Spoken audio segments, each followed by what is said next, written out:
Euh, donc voilà, OK, parfait. On reprend. Les orages aujourd'hui, c'est assez fort. On a toutes les menaces. Donc, principalement forte rafale, mais aussi la pluie torrentielle. On a une atmosphère qui va être chargée en eau. D'ailleurs, ça apparaît depuis ce matin, là, ceux qui ont eu droit à des averses, même des orages sur la rive sud de Montréal, sur la rive nord aussi. On se croirait là, avec vraiment des averses tropicales dignes de la Floride. C'est vraiment des grosses gouttes d'eau. On sent que l'atmosphère est chargée en humidité. On a aussi les conditions requises pour avoir possiblement des tornades. Donc, c'est pas impossible. C'est sûr que là, avec les prévisions actuelles, c'est difficile un peu de cibler exactement où, mais les régions en rouge permettent de déterminer un peu dans quelle région ça pourrait se produire. Donc, ces orages vont être plutôt désorganisés. On a donc l'évolution d'un creux ici avec un secteur chaud assez dominant. Donc, on a de l'énergie quand même en masse. Là, vous pouvez voir par les couleurs de rouge, orange foncé. Et on a donc des cellules orageuses qui vont se développer dès maintenant et même en début d'après-midi pour d'autres régions. Et au courant de la journée, ces orages vont se déplacer tranquillement vers l'est pour atteindre les régions du Saguenay-Lac-Saint-Jean, le Bas-Saint-Laurent et ultimement la Gaspésie. Donc, c'est ça, on a quelqu'un qui nous dit, Louis, gros orage dans la région de Québec à l'heure actuelle. Effectivement, il y a une alerte d'orage violent pour ce secteur. Si on regarde ici la carte, là, ça c'est en temps réel, c'est pas une prévision, c'est vraiment en temps réel le radar de ce qu'il observe. On a eu une brève alerte là, du côté ontarien près de Petawawa avec la frontière avec le Québec à la gauche de l'écran. Mais là, ce qui nous concerne un petit peu plus, c'est du côté de Québec.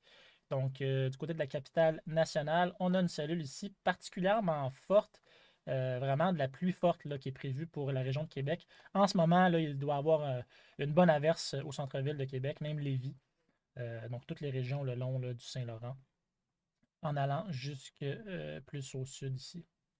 Donc, des orages, comme j'ai dit, plutôt désorganisés. Ce n'est pas très, très structuré. C'est pas non plus une ligne orageuse bien définie.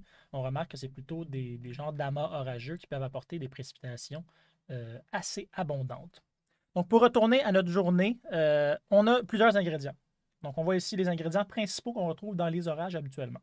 Cisaillement se retrouve en quantité modérée, donc ce n'est pas une journée avec un très fort cisaillement, donc le potentiel de tornade devrait rester quand même limité. On a pas mal d'énergie par contre avec une instabilité, la chaleur, l'humidité, on la ressent. L'instabilité aussi en raison du front froid, donc on a un mécanisme de soulèvement, on a un genre de moteur qui va permettre aux orages de se développer. Et finalement, l'humidité qui se retrouve en très grande quantité. Là, vraiment, comme j'ai dit, on se sent un peu en Floride. C'est très lourd à l'extérieur. L'humidité est bien présente et ça paraît aussi dans les nuages. Donc, pour commencer tout d'abord avec le cisaillement, donc, on voit ici la possibilité de supercellule.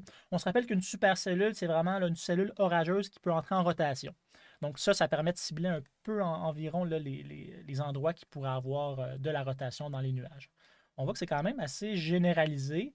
Il n'y a pas vrai de réel endroit. Là, OK, là, il va y avoir possiblement une tornade. On voit ici qu'on pourrait en avoir en Outaouais, sur la rive nord, près de la Mauricie, peut-être un peu plus sur la rive sud. Donc, c'est difficile à dire aujourd'hui, compte tenu du fait que les orages sont vraiment généralisés et sous forme d'amas. Ce risque de tornade va progresser ultimement vers l'est aussi en fin de journée. Et on voit aussi là, que le Maine, juste à côté du Québec, ont de bonnes chances d'avoir des supercellules là, avec la couleur mauve ici. Donc, le Québec, au niveau des tornades, évite le plus gros, mais ça, c'est pas impossible qu'il y ait quand même de la rotation et une brève tornade dans certaines cellules orageuses. Pour faire le point, là, en fait, pour ceux qui nous suivent en direct, on va regarder encore une fois le radar et les alertes. On a Nancy Brodeur qui nous dit qu'on a un orage fort du côté de Granby. Effectivement, on voit là, la cellule ici en question, directement sur la ville. Donc, le radar ne ment pas. On voit vraiment là, la pluie forte qui tombe avec possiblement de la foudre aussi. Je vais essayer de voir si je peux rajouter la foudre pour visualiser un peu ce qui se passe. OK. Il ne semble pas avoir de foudre encore dans ces cellules-ci. Par contre, là, pour ce qui est de Québec, on a de bons coups de foudre imbriqués dans la cellule orageuse. Donc, l'île d'Orléans aussi là, semble en alerte. Donc, juste suivre les alertes aujourd'hui, il va y en avoir beaucoup, je pense. Ces alertes sont émises par Environnement Canada, pas par Météo Média, mais elles permettent de justement cibler les orages un petit peu plus forts que d'autres. Il pourrait même y avoir des alertes de tornades. Donc, vraiment rester à l'affût là, aujourd'hui de ces différentes alertes et veilles météorologiques.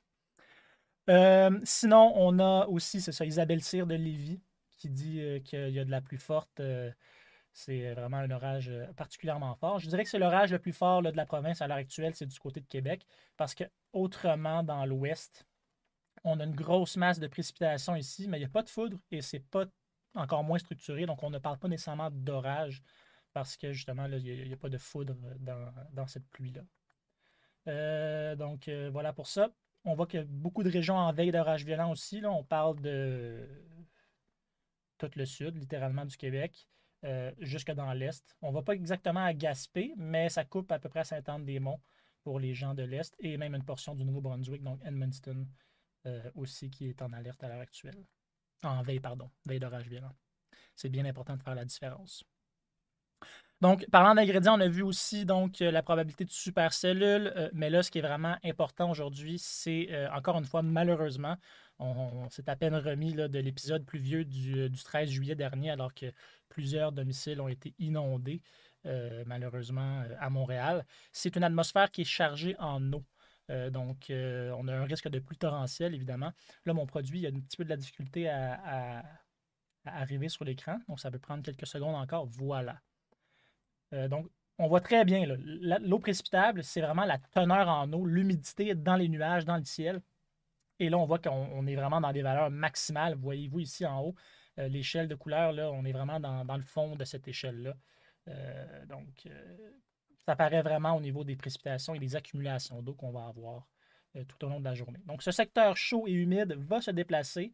Il va être initialement dans le sud du Québec, mais en suivant la trajectoire du fleuve, il va se diriger dans l'est du Québec en fin de journée. Donc, toutes les régions de la province là, vont littéralement avoir droit à des précipitations abondantes, donc au courant des 24 prochaines heures.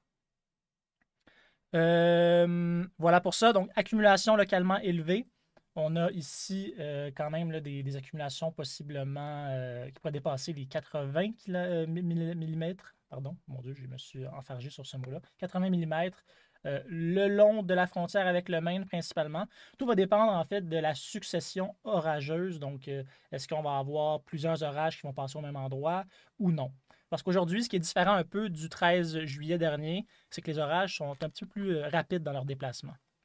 Donc, ça fait un petit retour de dimanche dernier. Voyez-vous, ça, c'était les images du côté de Blainville. Il y a eu beaucoup d'inondations sur la rive nord de Montréal, mais également à Montréal directement.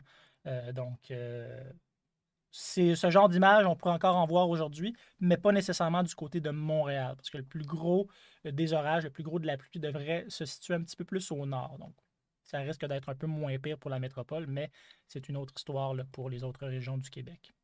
Donc, on se rappelle qu'on a eu plusieurs routes barrées le dimanche dernier en raison des inondations.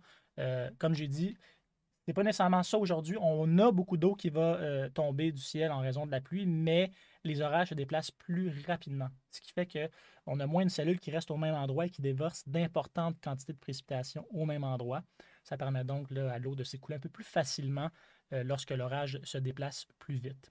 Par contre, ce qui est à considérer aussi aujourd'hui, c'est le fait que, bon, même si on a de la pluie forte qui se déplace plus rapidement, les sols sont déjà saturés en eau.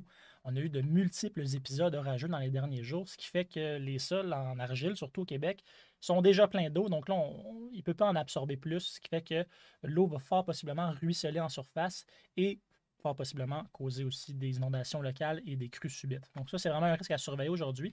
Je dirais que c'est le risque principal avant la tornade, avant les vents violents, c'est vraiment la pluie torrentielle qui pourrait causer des problèmes, surtout pour les secteurs donc, de la Beauce, Capitale-Nationale, mais également le Bas-Saint-Laurent, jusqu'en Gaspésie. Et même la Côte-Nord, on voit ici comme de bonnes accumulations, mais la plupart de la pluie est déjà tombée pour ce secteur-ci. On a Éric Lévesque qui nous pose la question, est-ce qu'il y a des possibilités de tornades en Beauce? Oui, effectivement, vous vous retrouvez dans la région un peu d'intérêt pour ça. Je ne sais pas vous êtes où exactement en Beauce, mais on peut voir ici, je vais juste corriger le produit parce que là, on voit les villes principales, mais je préfère, voyez-vous, je préfère qu'on aille les villes automatisées pour voir mieux ce qui se passe. Donc, je vais tout supprimer ça. Parfait. Et je vais rajouter ça ici. Bingo. Donc là, vous voyez, si je zoome sur... Oups, j'ai bougé la zone orange. Voilà. Si je fais une vue rapprochée sur la Beauce, Sainte-Marie-de-Beauce, Saint-Georges, vous êtes dans la zone en rouge. Donc oui, possibilité de tornade. La Guadeloupe également. Presque Montmagny. Et ça va jusque dans le Témiscouata, en fait. Oups, je pense que la vue a changé. Bizarrement, elle a changé toute seule. Donc, je vais reprendre l'information. Saint-Georges-de-Beauce, Sainte-Marie. Vous êtes vraiment dans la zone en rouge où ce qu'on pourrait avoir effectivement des tornades. Euh, on parle de une ou deux, là, c'est pas vraiment une journée avec plusieurs tornades. Et celle-ci devrait rester relativement faible s'il y en a une parce qu'on n'a pas du cisaillement profond suffisant. Donc, on a une différence des vents en surface et en altitude, en basse altitude, mais pour ce qui est de la haute altitude, on n'a pas vraiment de cisaillement, ce qui fait que le mouvement rotatif va plutôt rester en surface et ne va pas s'étirer au complet dans le nuage. Donc là, on limite un peu la force de la tornade s'il y en a une. Comme j'ai dit, sinon, la zone n'arrête pas de bouger. Euh, mais sinon, on a aussi les régions de la Gaspésie à surveiller. Edmundston au Nouveau-Brunswick, Amqui sinon. Euh, Rimouski aussi pour avoir de bons orages au courant de la journée, plus en seconde moitié de journée par contre. Voilà, ça va rester à surveiller. Voyez-vous, là, on a des informations qui rentrent comme quoi on a de l'accumulation d'eau sur les routes déjà. Le boulevard Hochelaga à Montréal et la voie de gauche, elle est bloquée en raison de l'accumulation de l'eau. Donc, si on revient au radar, là, voyez-vous ici, radar, on a eu de bons orages là, plus tôt aujourd'hui dans le sud du Québec. 2 petites secondes, je vais bouger ça. Voilà. Donc ça, c'est la dernière image radar. C'est bizarre, par contre, qu'il y ait déjà des Duplessis Sud. OK, Pont-Pierre-Laporte, c'est ça, me semblait aussi. Là. Le boulevard Schlager, c'est à Québec. Voilà, c'est l'orage en question qui dépose d'importantes quantités de pluie. On a déjà plein de rapports de Pont-Pierre-Laporte, voie de droite partiellement entravée à cause de l'accumulation d'eau. Donc là, les déplacements commencent déjà à être plutôt difficiles dans la région de Québec en raison de cette cellule-ci. On parlait justement d'orages qui se déplacent plus rapidement. Oui, mais voyez-vous, dans ce cas-ci, pour les gens de Québec, on a eu la première cellule ici qui s'est déplacée. Elle est désormais rendue dans le coin de l'île d'Orléans. Mais à l'arrière, on a d'autres cellules qui continue de progresser, ce qui fait qu'on se retrouve littéralement dans un orage infini. Là. On ne semble pas vouloir arrêter la pluie. Euh, donc, la cellule orageuse, théoriquement, s'étire de l'île d'Orléans jusqu'à Neuville. Donc, c'est pas sur le point de s'arrêter pour la ville de Québec, ni Lévis. Donc, possiblement des inondations à prévoir au courant des prochaines minutes pour cette région, malheureusement. Donc voilà. Si vous avez des choses là, à l'extérieur ou vous avez des terrains qui sont habitués d'être inondés où l'eau monte facilement, je vous dirais de vraiment faire attention aujourd'hui, là, surtout en ce moment avec cette cellule-ci près de Québec. On a Francine qui nous demande combien de temps à l'avance peut-on prévoir une tornade? Est-ce un phénomène instantané? Effectivement, c'est un phénomène qui se déroule dans un très court laps de temps. On parle de quelques minutes la plupart du temps. Il y a des tornades qui peuvent durer des heures. Là, ça, c'est vraiment les plus grosses tornades qu'on retrouve aux États-Unis. Au Québec, c'est plutôt des tornades de courte durée qui peuvent durer quelques minutes et même quelques secondes. Donc, dans le cas d'aujourd'hui, puisque le radar est vraiment rempli de toutes sortes de cellules, ça va être très difficile de voir exactement où il pourrait y avoir une rotation, dans quelle cellule, et surtout, en fait, la mise à jour du radar qui se fait aux quelques minutes. Bien, la rotation peut avoir lieu entre les deux scans radar, donc on pourrait ne pas l'avoir du tout non plus. Donc c'est très difficile, surtout comme une journée pour aujourd'hui, voir des tornades plus tôt, c'est pas nécessairement un travail très facile. Parlant de tornades, en fait, là, je voulais vous montrer ici la carte du cisaillement des vents. Donc ça, c'est l'évolution des vents en surface et en altitude. En surface, c'est en orange, en altitude, c'est en bleu. Ce qu'on remarque tout d'abord, c'est ici, on a un creux en surface. Voyez-vous, ici, là, il tourne directement au-dessus du lac Saint-Jean. Donc ça, c'est prévu pour cet après-midi. C'est autour de ce centre, de ce creux, que tournent les vents. Et c'est justement dans la région ici là, du Témiscouata, Beauce, qu'il pourrait y avoir un petit peu plus de rotation parce que les vents en surface sont assez forts, de même qu'en altitude. Et on a des vents qui sont dans différentes directions. Donc, la flèche bleue et la flèche orange semblent aller dans la même direction, mais si on regarde attentivement, la flèche orange, elle est un petit peu plus vers la gauche, vers l'ouest, ce qui fait que là, on pourrait avoir un petit mouvement rotatif dans les nuages. Il y a aussi les régions du Saguenay, possiblement. Là, on voit ici quand même une bonne convergence des vents en surface, donc le long du front. On peut bien cibler le front ici là, avec les vents qui s'enlignent et qui semblent canalisés par celui-ci. Et pour ce qui est du sud du Québec, c'est un petit peu moins pire. Voyez-vous, c'est assez parallèle comme direction des vents, tant au niveau de l'altitude que de la surface. Donc, le risque de tornade pour Montréal, la rive sud reste très, très, très, très faible quand même. Ce n'est pas vraiment le risque principal aujourd'hui. Euh, pour ce qui est du reste, en fait, là, on dirait qu'on a plusieurs orages ces temps-ci. Ça n'arrête pas. À chaque jour, on a des orages violents, des alertes, de la pluie partout. On a des inondations. Ben, il y en a qui vont peut-être se réjouir parce que c'est vraiment la dernière journée d'une séquence orageuse. Parce qu'après ça, vraiment, ce système va venir chasser complètement l'humidité. On va retourner à des valeurs plus normales au niveau des températures aussi. Donc, on voit ici l'espèce de secteur chaud du système. Voyez-vous l'échelle en haut, le point de rosée qui est très, très élevé. Quand on a un point de rosée très élevé, ça veut dire qu'on a une masse d'air très humide. Par contre, après ce système, on a le front froid qui va venir chasser complètement l'humidité, voyez-vous. Ça, c'est au courant de la nuit de jeudi à vendredi. Donc, dès demain, on retourne à des valeurs plus confortables, des températures qui vont être plus près des normales aussi et des ressentis nettement inférieurs. Donc, on ne parle pas de ressenti de 40 pour demain, c'est plutôt du 28-29 en moyenne là, au Québec. Donc, pour ceux qui sont un peu tannés de la chaleur, du temps lourd, tropical, des orages, la pause s'en vient. Il reste vraiment juste aujourd'hui. Par la suite, là, ça devrait se calmer un peu pour un horizon de 4-5 jours avant que ça puisse potentiellement reprendre. Donc voilà pour ça. On va faire un petit scan sur le radar pour voir ce qui se passe. Donc les régions d'intérêt en ce moment, voyez-vous, l'Ontario vient d'émettre des veilles d'orage violent également. Donc secteur d'Ottawa en veille, Kingston, donc toutes les régions là, du nord-est de l'Ontario sont désormais en alerte, en veille, pardon, aussi. Possiblement à cause de ce complexe orageux-là là, qui va se diriger tranquillement et rentrer dans le meilleur environnement qui pourrait peut-être permettre la formation de supercellules. Donc, par précaution, ils ont mis une veille.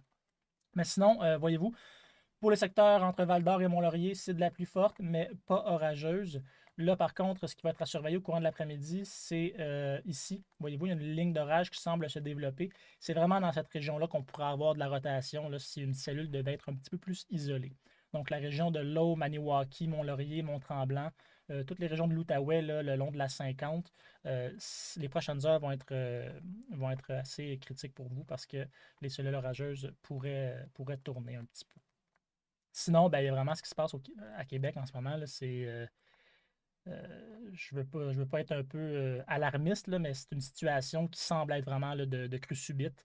Un orage comme ça qui se déplace et qui semble se reformer à l'arrière, c'est pas nécessairement un bon signe.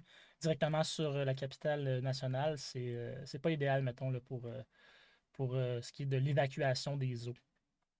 Et on semble avoir une intensification aussi de la cellule sur l'île d'Orléans. On a beaucoup de foudre juste au-dessus du fleuve. Là. Donc, voilà. La situation n'est pas terminée pour Québec. Ça va se poursuivre. On a des orages à l'arrière, Saint-Agapi, et même jusque presque dans l'Estrie. Là. Donc, presque Thetford Mines. Un bon complexe orageux ici. C'est même pas en plus là, ce qui va être l'événement principal aujourd'hui. C'est vraiment les orages à l'arrière qui vont être eux aussi assez gorgés d'eau. Donc, c'est pas terminé, ça fait juste commencer la journée.